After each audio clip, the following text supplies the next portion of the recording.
Um, okay, welcome everyone to this breakout panel featuring 6 presentations by some of this year's EPIC Community College Fellows.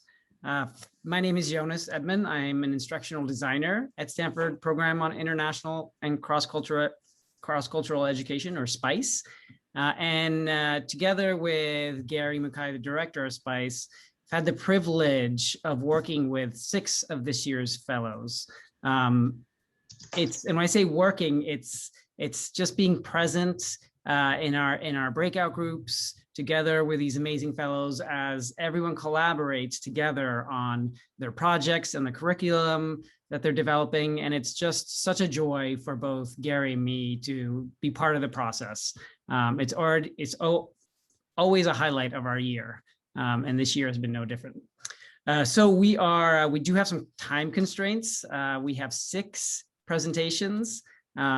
Each presentation is going to be 10 minutes, and we're going to do 3 presentations in a row, and then we'll have some time for Q&A, and then we'll have another 3 presentations followed by some time for Q&A. So let's get right at it. I wish I could give lengthier introductions for each of the fellows, but in the interest of time, I'll just briefly introduce who will be speaking. So first, we have Shravani Banerjee, who is English professor at Evergreen Valley College, and she will be presenting her project on incorporating social justice and global issues in freshman composition. So Shravani, let's see, are you able to share your screen at this point? Let me check. All right, good morning all. Thank you so much for this opportunity to present my project at the EPIC Symposium. My name is Shravani Banerjee and I teach English at Evergreen Valley College, and my project is entitled Incorporating Social Justice and Global Issues in Freshman Composition. So these are the topics that I'm going to be covering. First, the need to globalize my curriculum, the benefits to our students, a little bit about my teaching philosophy, how that reflects on my teaching pedagogy, some of the thematic units and the sources, a deep dive into 2 units, and I'm going to share what a 4-week unit plan might look like, and finally ending with some acknowledgements. So the need for a global perspective: our classrooms are global villages comprising of students from a vast multitude of races, ethnicities, cultures, and diverse socioeconomic backgrounds. So it's imperative that I have a culturally relevant curriculum to effectively serve our diverse student population. Accessibility is also important, and this I try to do by eliminating the cost of a textbook and building online educational resources on global and social justice issues. And finally, I'd like to build a culture of empathy and compassion, inspiring our students to be civically responsible global citizens. Some of the benefits to our students: it promotes greater cross-cultural understanding and collaboration. Learning about social justice issues and global issues broadens perspectives and challenges stereotypes. It promotes tolerance as students learn about more about other cultures, religions, and social issues. Promotes critical thinking skills as we evaluate, analyze, and synthesize the reading material. Challenges students to think in more complex ways about society, identity, and history. It prepares them to successfully compete in a diverse and increasingly global marketplace. Collaborative projects and community building improve retention in the classroom. It encourages civic engagement and community involvement. And finally, my hope is that it builds a culture of empathy and compassion. So a little bit about my teaching philosophy, which is very related to the material that I researched. I do believe in the sociocultural theory of education, that social interactions are fundamental to cognitive development and linguistic acquisition. And for that reason, collaborative activities are a major part of my classroom. I try to incorporate a culturally sustaining pedagogy, which is student-centered, promotes equality and equity, and ensures access and opportunity to all students from diverse backgrounds. Critical consciousness is very important for liberation and emancipation. It empowers students to examine the power structures and challenges them to act against patterns of inequality. And finally, at the core of my philosophy is flexibility and adaptability, adapting to the evolving needs of our students, as we've all had to do in the past year, and hoping that the skills transfer beyond the classroom. So how does this reflect on my teaching pedagogy? I do see my role as a facilitator and a guide to build community in the classroom. I encourage collaborative learning and peer evaluation. I try to use multiple modes of delivery and assessment, introduce students to multiple genres, as they will see in life and not just in the classroom. I do believe in scaffolding and building on prior knowledge and skills, try to work with low stakes writing assignments and building up to the unit essays and the research projects. Again, I do encourage individual and group presentations. We examine mindful and deep reading strategies, and just examining how we learn, how we pause while slow down the reading process, pause during the reading process, look at the triggers. What are the triggers? Why? What are our implicit biases that play into our reading? And so looking at really reading, analyzing what we read and how we read. And of course, metacognitive reflection is very important in my classes as well, thinking about how we learn, what are our learning strategies, and how we are growing as thinkers and learners. So these were the thematic units that I looked at for my classes: human rights, race relations, gender roles, global health, global education, and global climate. And I did extensive research over the year, but these were the sources that were most useful for reading material for a freshman composition class.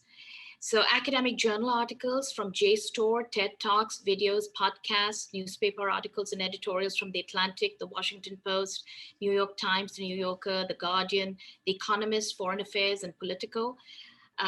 For images, brilliantmaps.com, Pixabay, Unsplash, and Smithsonian Image Gallery were really useful. Definitely looked at Google scholarly articles, and NPR and PBS and BBC were very helpful in providing videos and articles. So I'm going to talk a little bit about human rights and doing a deep dive into one particular unit.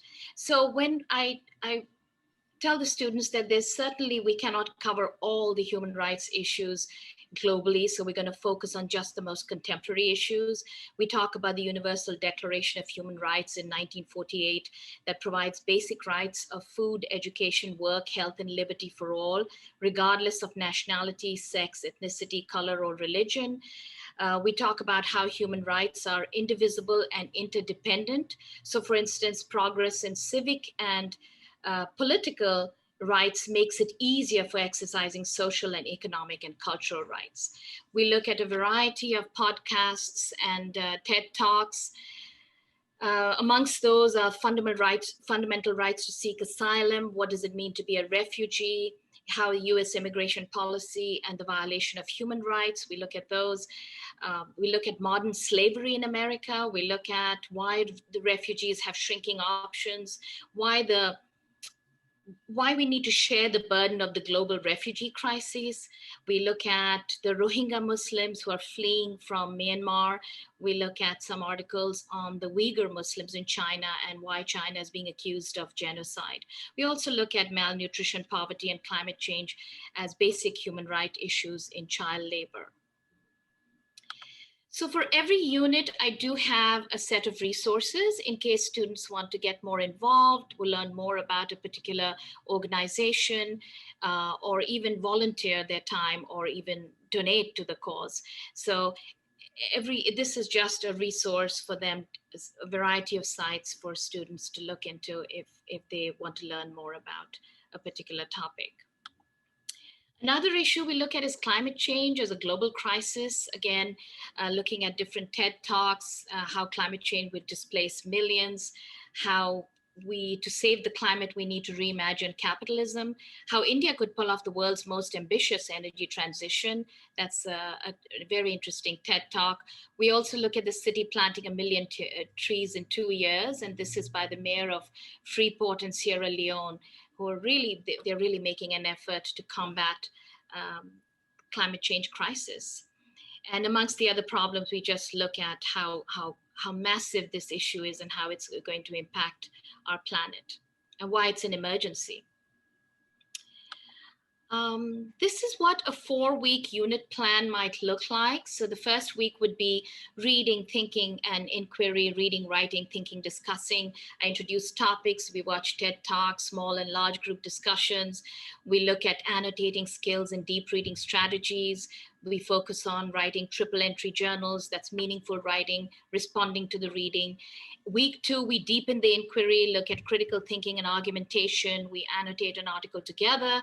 We try to identify explicit and implicit arguments, practice writing a summary. Again, look at some of the logical fallacies and discuss the structure of an essay, perhaps what makes a good thesis statement. How do we write cohesive body paragraphs, and then a concluding statement. Week 3 is focused on drafting, researching skills, and peer evaluation at this stage, introducing the writing assignment, brainstorming ideas in small groups, reviewing research skills, and evaluating the sources. This would be a good week for a library tour, to visit the library and look at our college databases, look at the MLA format, look at documentation skills, and begin the first draft of the paper. And week 4 is focused on revising, editing, and reflecting. We do some peer evaluation. We do conferences with the instructor. We reflect on the writing process and on the peer evaluation, and they focus on revising and writing up the first draft. So we focus for 4 weeks on one particular unit so we can do a deep study rather than moving too quickly from different topics. And finally, I'd like to acknowledge the Stanford Global Studies program for this enriching epic fellowship experience. It was truly epic, especially Jonas, Kristen, Gary, Denise, and my wonderful, wonderful cohort of epic fellows. We've just been so supportive, and I really, really appreciate this opportunity. Thank you so much for listening. Moving right along to our second presenter for today is Maya Evans, who is adjunct professor at Skyline College. And she will be presenting on her project, which is titled Reimagining Public Health. So let's see, Maya, if you are able to share your screen. I am. Thank you, everyone, for being here today. So if you could just give me a thumbs up if you can see my screen. Loading. Good? Okay, great. Perfect. So hello, my name is Maya Evans, and I teach at Skyline College, as Jonas shared. So my project is called the Reimagining Public Health series, and it is expanding the borders of the public health curriculum. So in this presentation, I'll talk about the background of the RPH series, as well as the pilot that I just launched this spring, lessons learned, and also looking ahead. So the COVID-19 pandemic taught us a great deal about the importance of reaching outside of our borders for public health wisdom. The development of the vaccine alone, with the greatest scientific minds across the globe coming together to develop multiple vaccines, is just one example of how we can benefit from learning from other nations in our public health systems. So what is the RPH Roundtable Series? So the Reimagining Public Health, or RPH Roundtable Series, invites students to reshape and rethink our approaches to health and healthcare in the US by borrowing from public health methodologies from outside nations. The pilot of this series was implemented in the spring of 2021 semester of my class, Health Sciences 135, Introduction to Public Health at Skyline College in San Bruno, California. So the scope of the project really looks at 3 broad areas: the differences in public health approaches to addressing illness in outside nations, looking at the impact of resource availability in outside nations, and policy influence on public health interventions in outside nations as well, along with other areas, but these are 3 of the main areas that we look at. So the project itself is really simple. The students choose a health area, which I'll go over in just a moment. They choose they research a health topic within that area using international health resources. They record a podcast episode via Zoom, either video or audio, and then they comment on another group's podcast. So the three main health areas within the RPH series are communicable and non-communicable disease, mental health, and substance use. And because this is a pilot project, I really just wanted to pare it down to three main health issues that I think impact many different nations, which is why there are, I chose these areas. In the future, there will be more. So within those bigger health areas, the students got to choose a country that focused on a specific health issue. They chose a specific health issue within that health area. So for example, in communicable and non-communicable disease, heart disease would be a non-communicable disease. And then the health approach to that health issue within that country. So some examples of health topics that the students chose are as follows. So within communicable versus non-communicable disease, one group chose public health approaches to the COVID-19 pandemic. Many students chose this actually, but within this one group, they chose the US versus Australia, how each country dealt with COVID. Another group for the mental health area chose the impact of mental health stigma on the treatment of depression. So depression is the health issue, but they really looked at how stigma really came into the different approaches, governmental approaches to that health issue in the US versus China. And for substance use, one group looked at US versus Russia, looking at different alcohol, looking at different trends and policies with regards to alcohol use. So here's just a sample or a sampling of a few public health solutions that students came up with once they researched and investigated their topic. So, so looking at New Zealand, one group proposed that there be stricter public health policies for infectious disease, for example, mask wearing and quarantining, and making sure that we're actually making sure that the citizens are actually doing that. We've seen, in this past year, there's been a little bit of a lackadaisical nature about, the implementation of these policies, making sure that people are wearing masks, that they can't enter stores if they don't wear masks, that, that facilities are shut down, and there's not sort of this back and forth. In New Zealand, they did a really good job of that.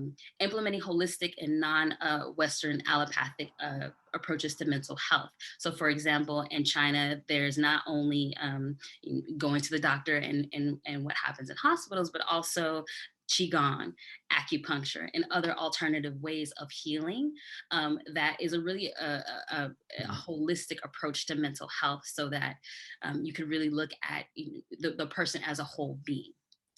A harm reductionist approach to substance use. So for example, in the Netherlands, they have needle exchange clinics for folks who use substances. So the idea is a harm reductionist approach, which basically states, we know people are going to use drugs. So if they're going to use drugs, let's make it safe for them so that they can go to a clinic to use drugs safely, so that they're not susceptible to any kinds of harm or disease. Another group looked at Australia, and this is something that we've been talking about for a few years in this country, reducing the cost of healthcare. So this is not just pertinent in Australia. Many different nations reduce the cost or make it free, but they really drove home the point that it's important to have accessible, affordable options for everyone in the nation. Implementing workplace mental health programs. So in Canada, they actually address mental health within the workplace specifically. And so looking at not only mental health broadly, but specifically in the workplace, and how that could increase mental health outcomes within workplaces. So this last one, we actually, the students looked at not only what worked in other nations, but what didn't work in other nations as well. What can we learn from what didn't work from other nations? So in this case, in Russia, the legal drinking age is 18, which leads to bigger health issues because the drinking age is just younger. We know it can come from that. So their suggestion was keep the legal US drinking age at 21. That's a good thing that we're doing. And then on the flip side, in Russia, they regulate the days and hours for alcohol sales. So that's something that we can learn to reduce the harm related to substance use or alcohol use.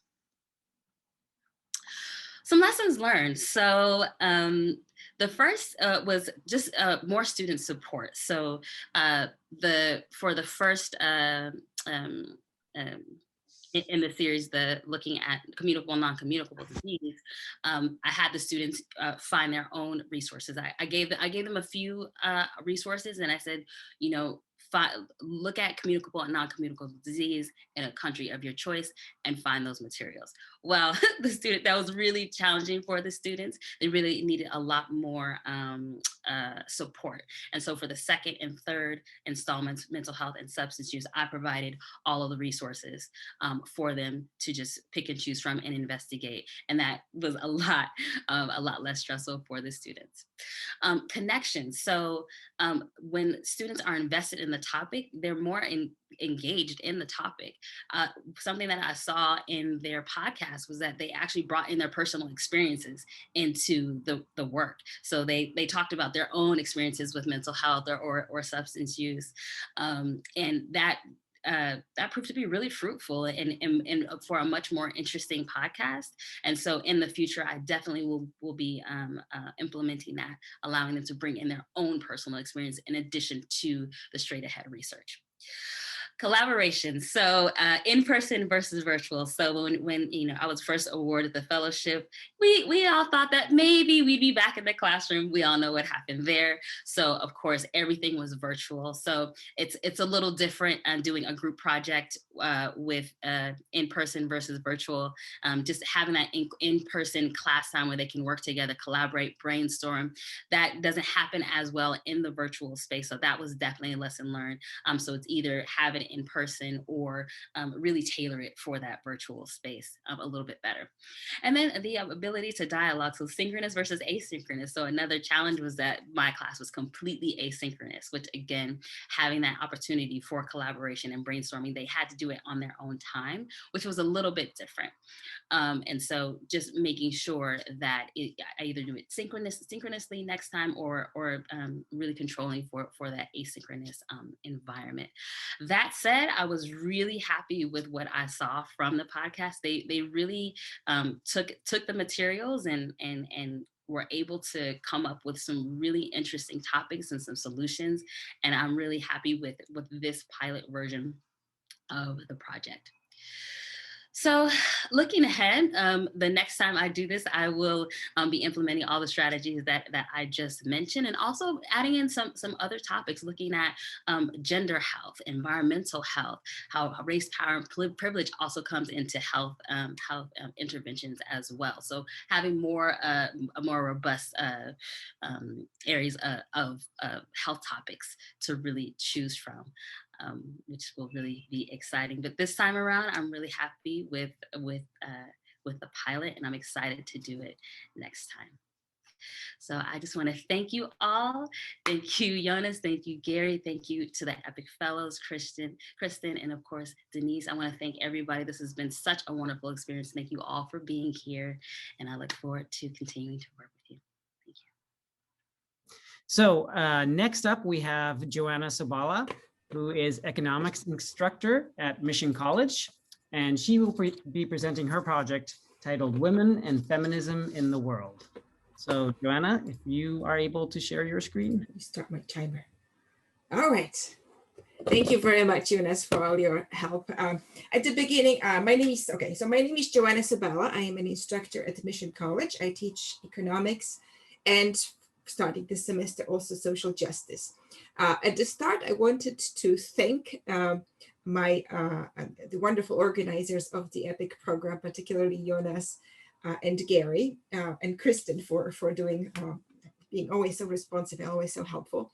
And I also wanted to thank, I have 4 colleagues from Mission College, who some of them have graduated from the program. I think all of them, or at least most of them have graduated from EPIC. So I really appreciate your presence here. I know you're a network of global educators and you're wonderful supporters. And I also have one of my students here, so I really appreciate your presence here. Thank you so much.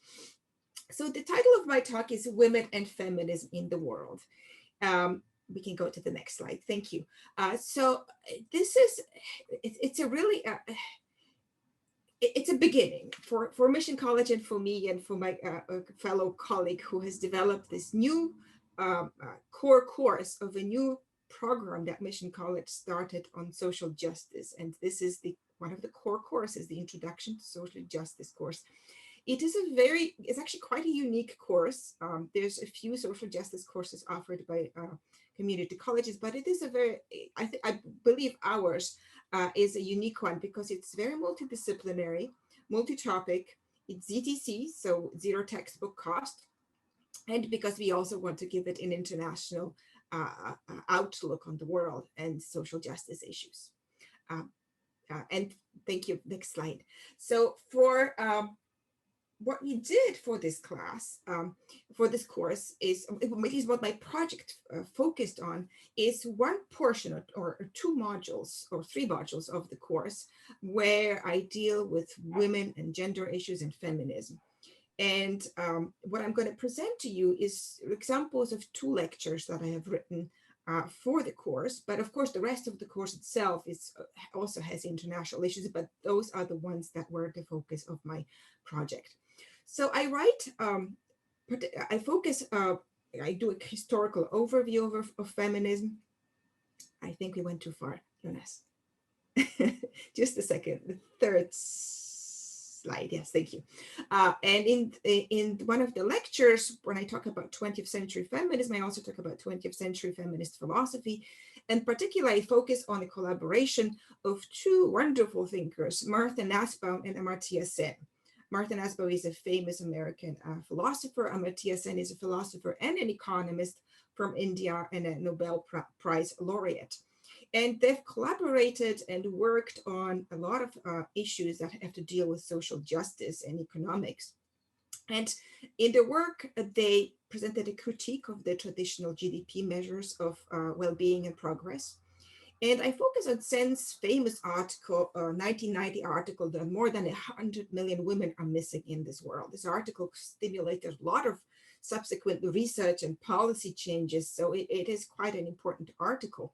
And just to kind of give you a gist of what this article is about, Sen looks at data for women to men ratios. And he notices that for Europe and North America, we have approximately 1.05 women for 1 man. But in some countries, and particularly in countries in South Asia, West Asia, and China, these numbers are quite different. They're much lower. And he quotes the numbers of 0.94 women for 1 man. And the question is, well, why does this happen? And he tries to present some hypotheses and he thinks that this has to do with neglect of women's health and safety, possibly abortions, possibly infanticide, and just the general cultural preference for sons. And he says that these numbers tell us quietly a terrible story of inequality and neglect leading to the excess mortality of women. And of course, the question is, what are the explanations? He proposes some possible explanations, the West versus East and different attitudes towards feminism and possibly economic development, but he dismisses those as being inadequate to explain the big gap. So he focuses on other factors which he thinks have more explanatory power, such as women's gainful employment outside home, education, property rights, and culture. And a lot of the work that he presents there and a lot of the insights that he and Martha Nussbaum make in their work is a basis of what they develop as what's called a capabilities approach to justice. The idea that people should have possibilities and freedoms for a number of capabilities to act in the world. And it's a very broad-based approach, a set of positive freedoms instead of negative freedoms that to some extent they think should be guaranteed by the government. And it's also, it's related very much to equity approach that a person needs support to be able to be brought to the same level of equality of opportunity. Next slide, thank you. So their work on capabilities approach has been a stimulus to develop new measures of progress. And one of them was developed by United Nations, the Human Development Report was published in the 90s. And in the 1990s also was the development of a Human Development Index, which that draws on the capabilities approach. It still keeps the economic part of it. The gross national income is related to GDP, but it incorporates more directly issues of life expectancy and education. And there are other indexes which I introduce my students to: Gender Inequality Index, and also the share of labor force, which, as you recall, Sen stressed in his article as having an explanatory power for some of the injustices that he saw in the numbers and in the world. Next slide, thank you. So in my next lecture for my students, I show them the actual numbers, which I created graphs from the UN statistics. And these are just some examples of these. The first one is the famous Human Development Index, HDI, the one for the world on the top. Then on the left, you have one for the rich countries, OECD countries, and on the right, one for South Asia. And we can see a difference, right? That there is a progress there. All of these are going upwards, but there is a gap. And the gap is larger in South Asia and much smaller in OECD countries. Next slide. Thank you. And here is the Gender Inequality Index for different regions in the world, and for specific countries. I tried to choose those countries that were particularly mentioned in Sen's article, but also in some of the work from the countries from some of the writers I'm going to mention in a second, from which they come from, so that students could make connections. Next slide, thank you. And the final one here shows you the participation in the labor force, particularly non-farm labor force, and you can see the huge differences.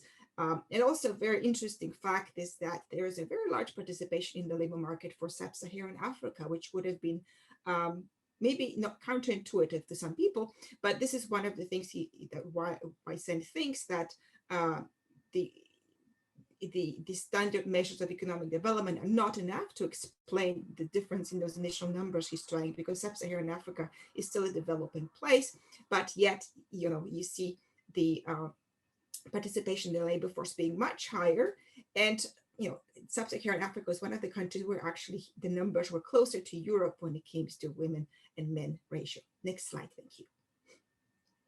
So to humanize those numbers, I present examples of little videos of stories of women. On the top there's videos, documentaries about women in India, and then one about women's opportunities in China. There's also an example of a speech by an Australian Prime Minister and her experience with sexism, and also the wonderful Netflix, a very international Netflix documentary explaining the famous wage gap between men and women.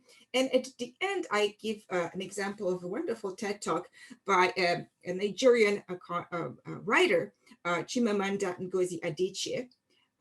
Next slide. Whose work is one of the texts that I selected for a writing assignment on feminist fiction. So her work on Purple Hibiscus, and then some other works of other writers, The Handmaid's Tale by Margaret Atwood, a Canadian, A Beloved by American writer Toni Morrison, The God of Small Things by Arundhati Roy, an Indian writer, and then also a movie by Saudi Arabian director on the movie Vajda. And thank you, next slide. So this is an example of what we've done for our class. I welcome your questions, suggestions. It's been an exciting ride for me and my colleague at the course, and we welcome we want to improve the course, and we welcome suggestions. Thank you. Great, thank you so much. And thank you, Maya and Joanna, for your wonderful presentations, and Shravani as well, of course, who's not here right now. But thank you so much.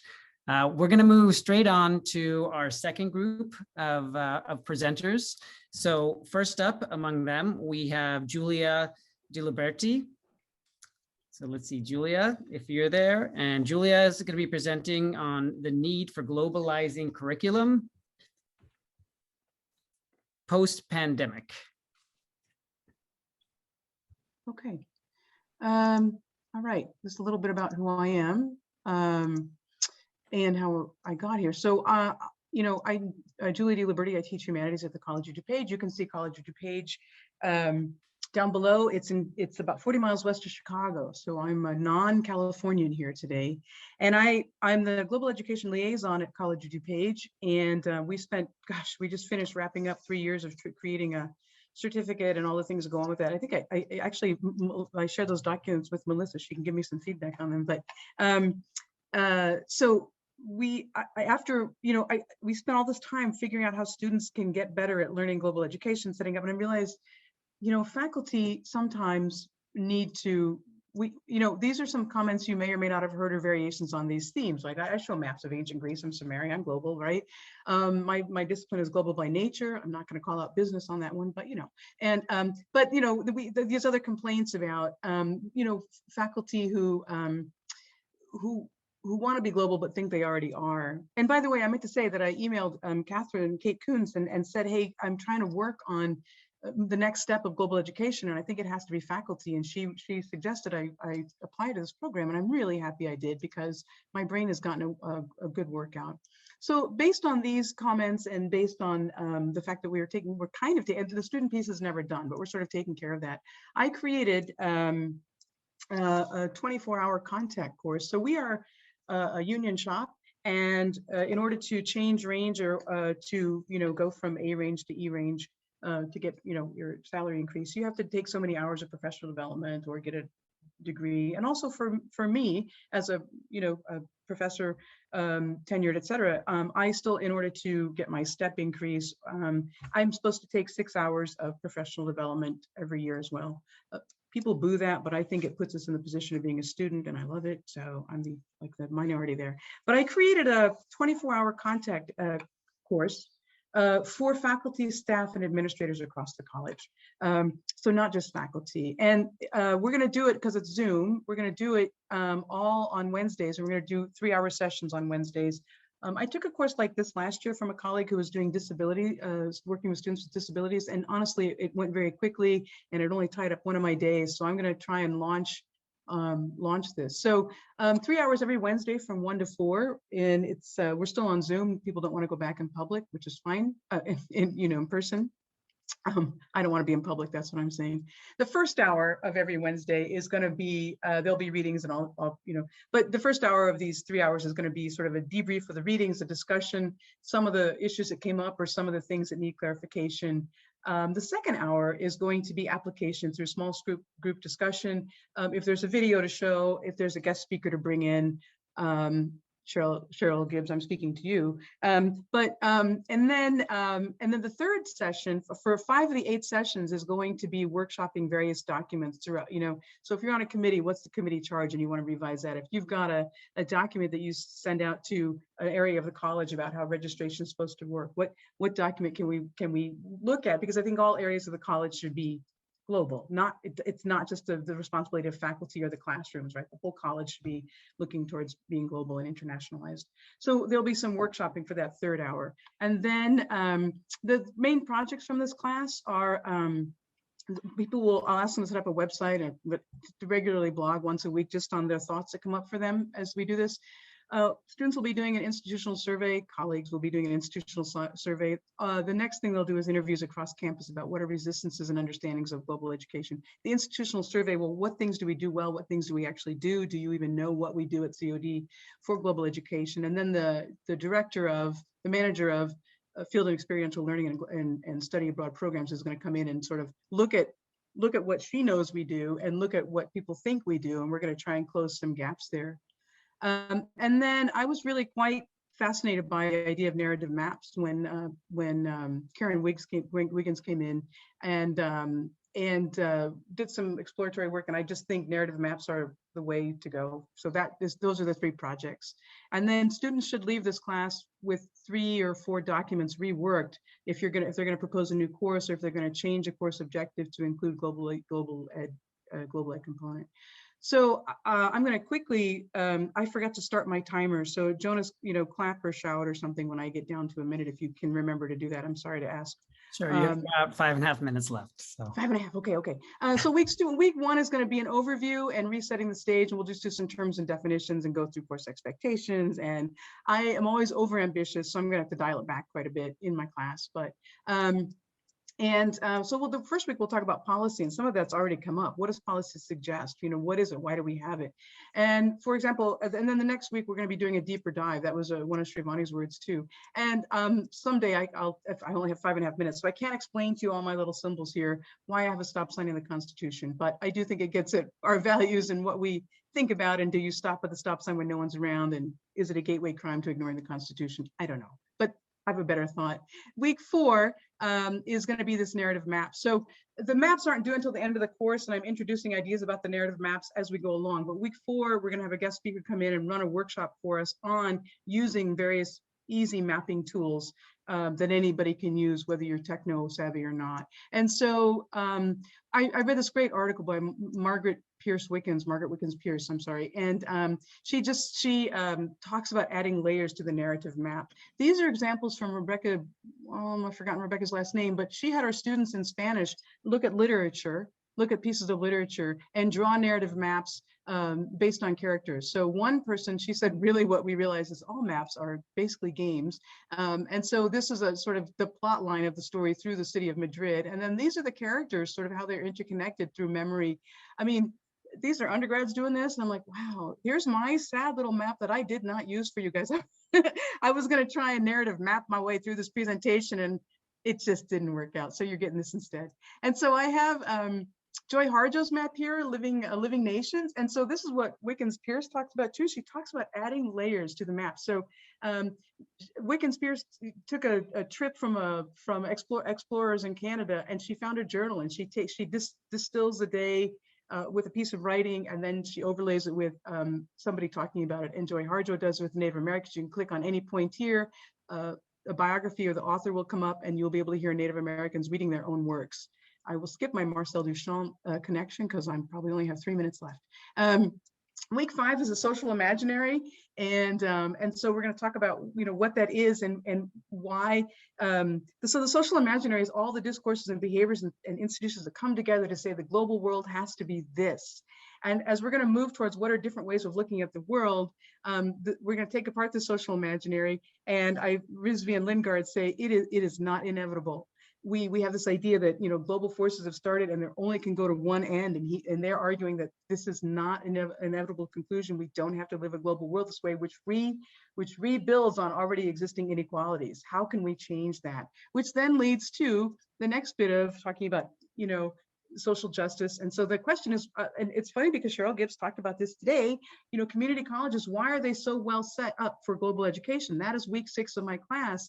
And then do community colleges maintain social justice in the status quo, or do they dismantle them? And I know if we've talk about dual education and some things, we can get into replicating inequities. But again, you can see, and Cheryl gave us some statistics about how many people use community colleges. And this is a map of community colleges throughout the country. And then in Illinois, we've got 48 community colleges. And there's a woman who started a nonprofit called A Million Reasons Why, because we serve more students than the 4-year colleges. So again, so are you guys with me? We're at week 7. You guys could almost get credit for this class. Week 7 is new ways of globalizing the world. I start out the course with a map.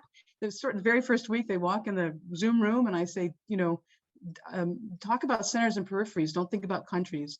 And so if we started thinking about the world in terms of centers and peripheries, what changes? And then this is the upside down map of the world. And I kind of feel like that map misses the point by calling it the upside down map because it's a globe.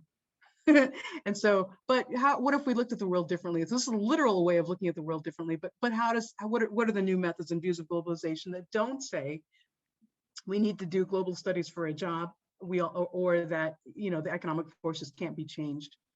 Week 8 is the concluding discussion in the student showcase. I have my Mickey Rooney here. Everybody, let's put on a show, because I have this imagine that we're going to be, and so people will see their narrative maps, and we'll revisit their institutional surveys to see what they knew at the beginning and what they knew at the end. And the week before, we will have talked about their interviews with colleagues outside the class. So that brings us here I just had to put this in because I adore this cartoon, and it had a map. And this is my favorite Belgian cartoonist, and this is the cat, and the cat says, looking at the city map, and it says, "You are here." And he says, "Man, news travels fast." And so I feel like our news traveled fast about this presentation, because here we are. This is what it'll look like. There'll be 8 weeks of this. There'll be a reading list. I would like to add some more resources to that, but basically it's just an 8-week chance for faculty to come together and collaborate and talk to each other about disciplines. And also I'm most excited about the narrative maps. You could probably tell. So, and again, thank you to Jonas and to Gary and to this program. And so voila, I think I'm done. Wonderful. Thank you so much, Julia. I would love to take your class. It seems super interesting. And apologies, I forgot to mention in my introduction that you are Professor of Humanities and Faculty Global Education Liaison at College of DuPage. Oh, no problem. So moving right along to our next presenter is Melissa King, who is Assistant Professor and Faculty Chair of the Anthropology Department at San Bernardino Valley College. And her project is defining moments in global studies education. So Melissa, if you are able to share your screen. All right. So hello, everybody. I'm Melissa King, and as Jonas said, I teach anthropology at San Bernardino Valley College. And my EPIC project focused on, creating defining moments, building defining moments into my anthropology classes, but also hopefully other classes at the school that will address global studies education, specifically or broadly for different programs. I do wish I had time today to thank in detail everybody that contributed to my learning and growth during this program.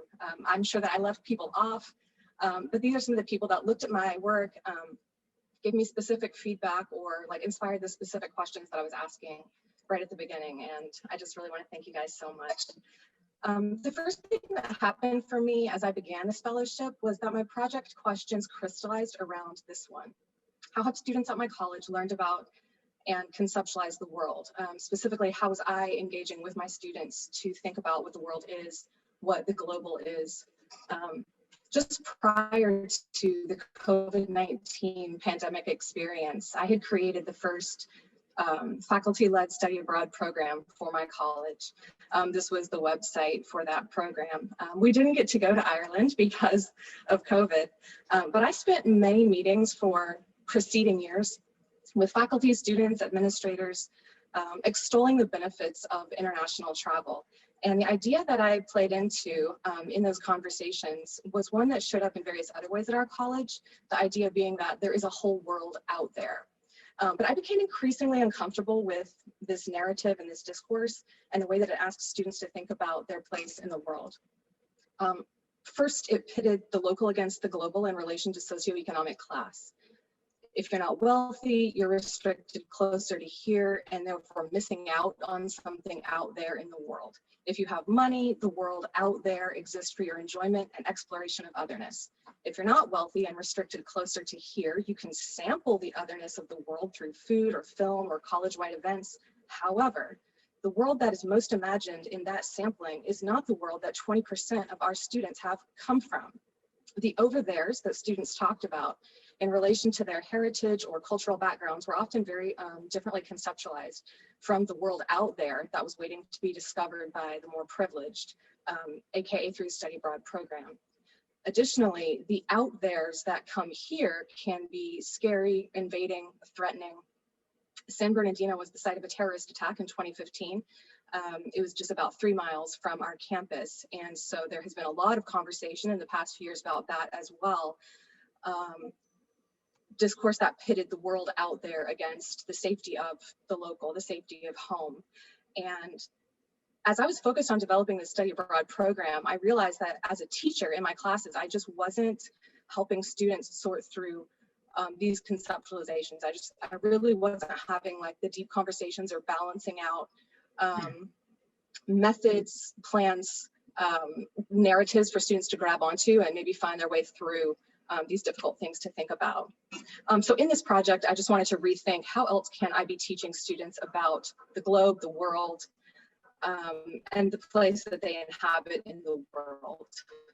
My thoughts were grounded initially in these ideas, First, that the global is differentially manifest and understood in local practice. So the global is not something out there, the global is understood and manifest here at home in a local space. And then secondly, the desire to foster, as Director Gibbs mentioned earlier, defining moments that lead to sustained inquiries. So building into the curriculum some kind of opportunity for students to trip over truths in their life, to discover truths, to have aha moments through reflection or experience. So as I began to think through these things, I came up with these products.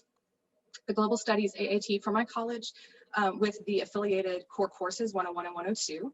I modified 2 cultural anthropology assignments to address the global, and then a third larger assignment. Any of these 3 assignments that I created to address the global, and I'll talk more about them in a minute, could be used by students to gain a Distinction in Global Studies award at our school. It'll be a certificate that's given out by the different faculty who participate in the program. So this is the podcast that Maya was mentioning. It's Within a Grain of Sand. I built it on Anchor, and it's where students will take one of these assignments from my classes or from another class working with faculty there, but to go a little bit into a deeper dive, as has been said today as well, and to talk about the personal, the academic, the global, the local, in relation to something very specific. So in the case of my anthropology classes, it'll be a food item, like a food item at the grocery store. The concept of Within a Grain of Sand comes from William Blake. So looking closely at what's right in front of us to see the global processes and the world out there that's actually just right here as well. The outcomes that I hope I've reached through building these products and thinking through these things, internationalizing of content, understanding the relationships between the global and the local, focusing on things like scapes, systems, networks, the concept of a global phenomenon, trying to get students to understand how processes and systems can be located right here in the immediate experience. And that ties into the third bullet point, kind of the andragogical approach of allowing adult learners to think and have these moments of realization and redirection or broadening awareness for themselves. So in terms of internationalized content, that can mean a lot of things. For me, it means assigning content that discusses global-local relations specifically, as in the article on local versus, I guess, well, foreign versus non-foreign food in Iceland. What the issue is, what's imported and what's grown at home, right? What's considered local in Iceland. So taking that question of what does it mean to eat local, but looking at it elsewhere. Internationalized content also has to do with assigning content that speaks directly to transnational experience, as in the case of Paul Ryer's article talking about migrants from Africa to Cuba and then to other places, and the way that that hyphenates identities. And assigning content that provides institutionalized international perspectives, as in assigning readings from UNESCO or UN researchers. Then to tie into the local access points, so where students can begin making that global-local connection, I'm going to ask them to investigate the 2019 CBP drop-offs, the Customs and Border Protection and ICE drop-offs. This was when there was so-called a caravan arriving at the US-Mexico border, and hundreds of migrants were brought in vans to a Greyhound station in San Bernardino and just dumped. So I asked students to kind of look at what happened. Did you know about it? This is our community. And what does that have to do with, like, what, how does this connect to like larger processes of migration, refugees, and so on? Soraya was born in San Bernardino and is today an internationally renowned musician who calls himself a shamanic singer or shamanic world musician. His music is very eclectic. He does like tube and throat singing. So I'm asking students to make a connection between a person that has gone global, if you will, gone from the local community into something that is not only at the international scale, but he calls himself a world musician. So I'm asking students to kind of think through that label. What's the concept in that sense? Asking students to look at Cal Matters data. The website has a ton of good information on who comes to California, from where, who leaves California, So I'm asking them to think about their particular community as it's situated in a larger migration story. And I'm going to ask them to go out to a grocery store or a farmer's market and see where food comes from, right, and connect that to some other activities. This image comes from the Hostile Terrain exhibit. This is a project led by Jason DeLeon, who's an anthropologist from UCLA. He uses Dabber tags to map out the location of individuals who perished in the US's hostile terrain approach to deterring migration. In my assignment in my cultural anthropology class on migration and refugees, I asked students to search the internet for information about refugee camps, migrant stereotyping, places of origin of California residents, and the San Bernardino Greyhound Station CBP drops. And then I asked them to explain how the community you live in addresses the rights of refugees or how your community could improve in doing so. And at the end of the class, I was able to do this activity in my cultural anthropology class. One student said, one of the most interesting things I learned about in this class was when doing the refugee migration worksheet. I was very unaware of the global refugee situation and still feel like I do not understand the entire scope of it. There's so many refugees worldwide, and while exploring the Amnesty International website, I learned that many of these refugees do not find resettlement. Furthermore, when doing more research for the assignment, I found a refugee resettlement tracker that actually showed me how many refugees had been resettled in my area historically. That was something I had not previously considered. And the questions asking what my community is doing to help refugees and immigrants really made me think about this issue and how much more there is that we can do at a community level. My own family came to this country as political refugees, yet there's so little that I do in helping immigrants and refugees in my local community. So in blue, I'm seeing the student making those connections between the global and the local, and trying to understand the way that the local imagines the global in a specific way. And then in red, I see that he's having an experience of his own learning. He came across a website, he discovered a truth, he was able to reflect on his place in the world because of not a task that I specifically asked him to do, but the task engineered a moment for him. At least that's what I would like to believe. In a different class, students read about the anthropology of shamanism, and then I asked them to explore top 10 music charts in 3 different countries as they consider the concept of a global phenomenon. This is Soraya, by the way. Then they connect their thoughts about the conceptualization of shamanism, what a global phenomenon is, and world music to discuss this question: how is shamanism both a global phenomenon and an intangible cultural heritage, which that concept is also itself like a global concept, right? At the end of the semester, this student said, I enjoy making a connection between shamanism music and the world in a way I would not have before. I think after local and heritage traditions go global, they become more popular and recognizable in modern culture. This could be a good or bad thing because oftentimes the meaning and reason behind many traditions become lost in translation as it travels. It's great that local communities get recognition and maybe even an economic boost as well, but it can also be taken out of context and promote stereotypes and racism. While I dislike her use of the word modern, as in modern culture, she did receive a good grade on the assignment, and I appreciate that she's trying to understand the impact on local communities in relation to these like global processes, right? And that was really one of the ultimate outcomes that I was looking for.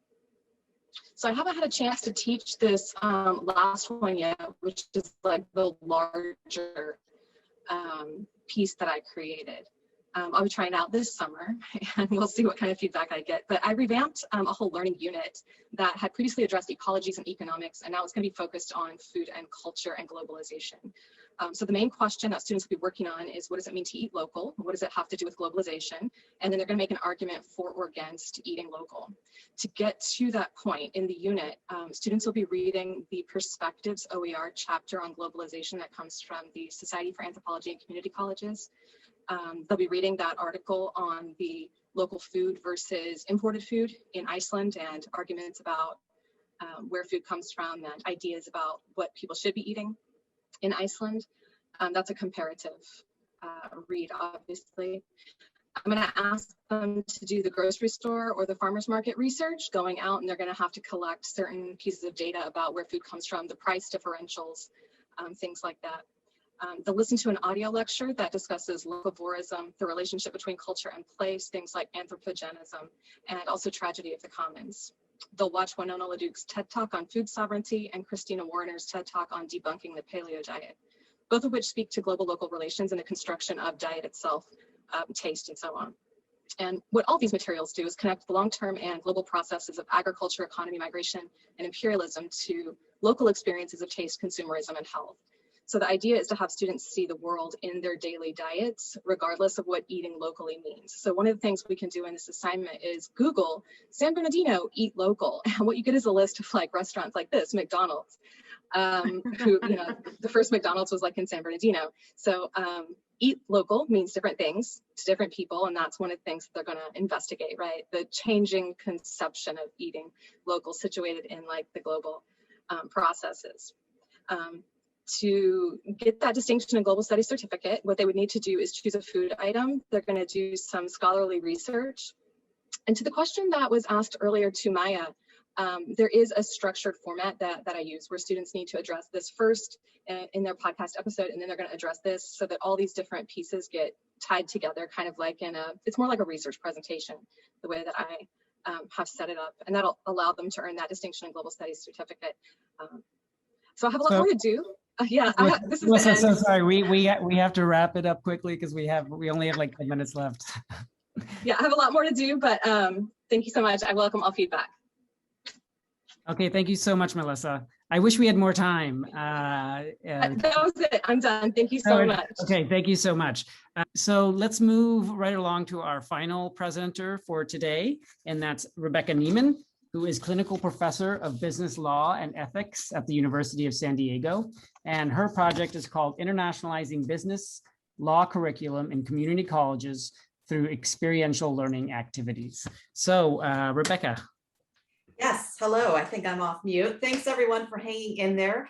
Yeah, my name is Rebecca Niemann. I teach at Mesa College, and the courses that I teach specifically are business law and the legal environment, business communications, and intro to business. And it's important you know that because of the topic I will be discussing.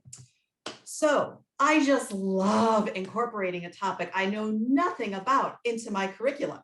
Said no instructor ever. And that is why I chose the following project. How can you as an instructor teach on a topic, which is a learning objective of the course, that you may not be an expert or familiar with? And this topic is selfish to me because I teach business law and the legal environment course. And these are the course learning outcomes.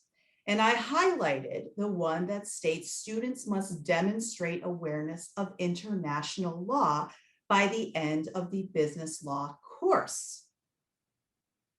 Well, how do I do that if I'm not an international law expert?